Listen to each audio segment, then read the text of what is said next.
I thought I was ready to talk about this tonight. I really did. But seeing your faces, oh, you guys get me worried. Okay, let's do this.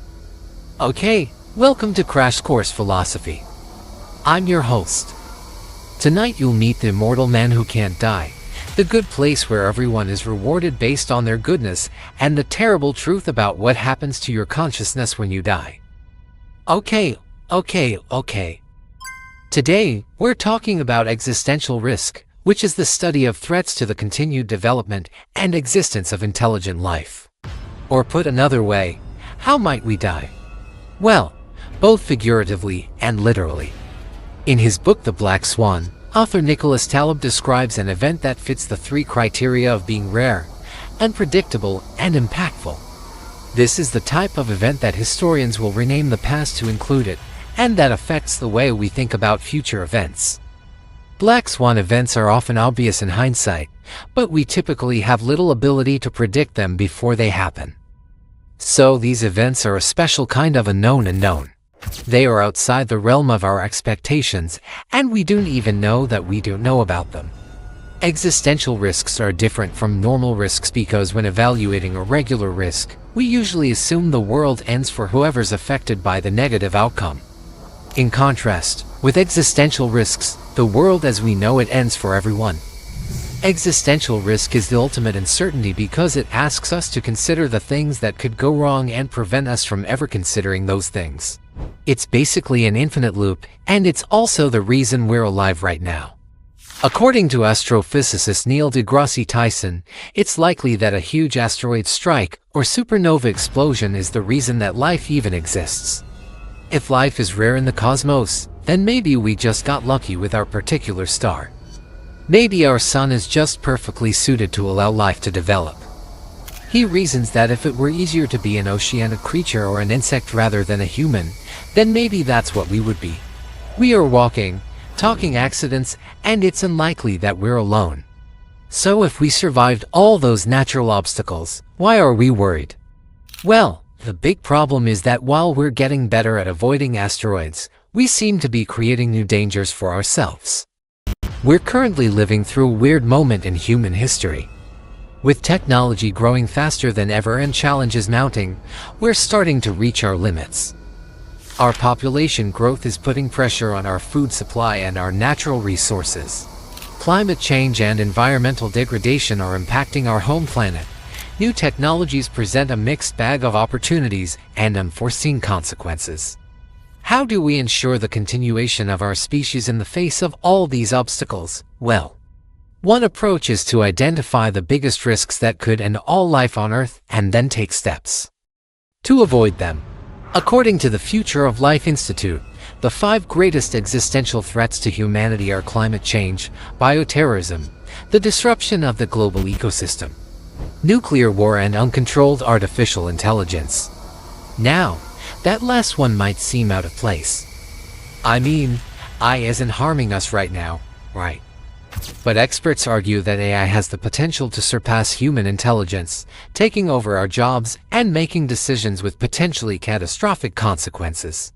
After all, humans made some pretty catastrophic decisions in the 20th century, like developing weapons of mass destruction and figuring out how to destroy our ozone layer. But that's the thing about risks. If we know about them, we can try to address them. So let's talk about them. First, let's look at climate change. NASA reports that 90% of the added heat from human-caused greenhouse gas emissions has gone into the oceans. And since the 1970s, rising temperatures have caused global sea levels to rise by about 20 centimeters. NASA predicts that even if we stop emitting greenhouse gases completely today, we still have a good chance of triggering further, irreversible climate change. And yes, we are all responsible. But it's also important to point out that the biggest greenhouse emitters are countries with large populations, factories, and extensive agriculture, such as China, the US, and India. So population plays a role, too. More people means more energy consumption, more pollution, and more strain on our resources. Right now, The world population is about 8 billion, and the carrying capacity of the Earth, that is the number of humans the Earth can support indefinitely, is unknown. But we know that it's finite. More people always means more problems. Bioterrorism, too, is a risk that comes with population density. Outbreaks of deadly disease are nothing new. The plague, smallpox, SARS, COVID-19. Disease seems inevitable. We have the benefit of modern medicine. But there are lots of pathogens out there, and people move around the globe so quickly now that the next pandemic could arrive at any time. But it's worth noting that outbreaks tend to happen in places with poverty and poor sanitation. So again, population density matters. But there's another angle to bioterrorism, too. It's the idea that someone could create a bioweapon, some virus or microorganism that kills a huge number of people. And yes, we already have some examples of this. During the Cold War, the United States and Soviet Union explored ways to spread disease through water supplies, air vents, and even fog. We can't discount the possibility that with enough warning, we could stop these kinds of attacks. But the speed and ease of international travel means that by the time we knew something was coming, it would probably be too late. Disruption of the global ecosystem, whether through climate change, disease, or overpopulation, could trigger the collapse of civilization as we know it. The collapse of agricultural systems, the breakdown of infrastructure, and widespread starvation are all possibilities. And finally, nuclear war. Well, we've already done it once. We know what happens. Whole cities can be wiped off the map in an instant, and radiation can contaminate the land for hundreds of years. Nuclear fallout can affect people far from the initial blast. But a total nuclear exchange would affect everyone.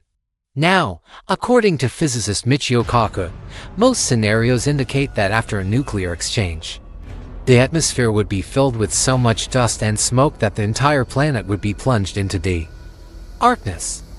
Sunlight would be blocked, causing a freeze, and ice would cover the land. I hope it never happens. But if it did, it seems like it would be very bad. And then, of course, there's uncontrolled artificial intelligence. As programs get smarter and take on more responsibilities, they can start to pose a threat to us. Machines without adequate safeguards can malfunction. They can make mistakes. And if they become more intelligent than we are, they could take decisions we don't agree with.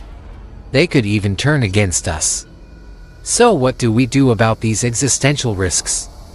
Should we throw our hands up and admit that the end is near? Should we keep going with business as usual and cross our fingers? Should we try to tackle these issues? Well, if you're like me, you're probably asking, what can I do? Here's the thing, you're part of the solution. You're part of the problem. We're all interconnected. And I'm not trying to throw you under the bus.